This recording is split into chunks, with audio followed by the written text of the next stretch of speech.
I just bought a ticket to the most remote place on the entire planet. Not Everest, not the Sahara, the actual end of the world, and I'm gonna prove to you exactly where that is.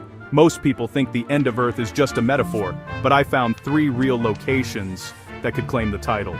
This video took 2 weeks of my life, cost more than a Tesla, and almost killed me twice. I visited every single one. So, where is the end of the world actually? I started by asking scientists, explorers, and even a guy who rows across oceans for fun. They gave me 5 contenders: Ushuaia in Argentina, Cape Horn, the Antarctic Peninsula, Svalbard in the Arctic, and something called Point Nemo.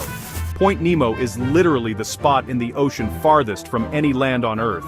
You're closer to astronauts in space than to another human being. That's insane. After weeks of planning, I mapped the ultimate route. Fly to Ushuaia, the southernmost city on Earth. Then take a ship across the Drake Passage to reach Antarctica.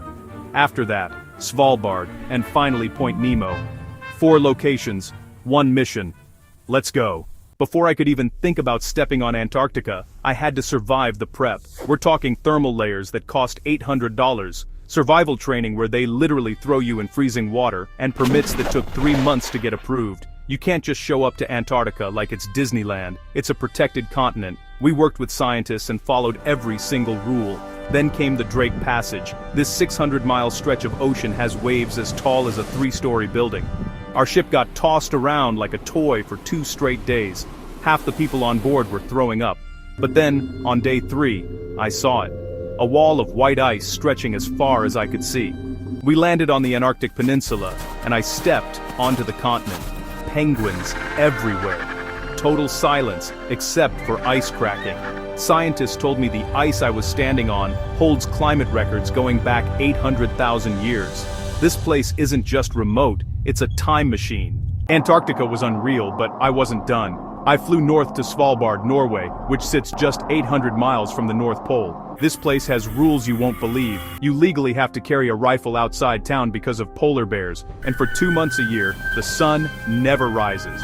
I met people who live here year-round, and they explained how humans adapt to extremes. Long Year-By-In feels like a science fiction movie. It's the edge of civilization, and everyone there knows it. But the truest end of Earth? Point Nemo.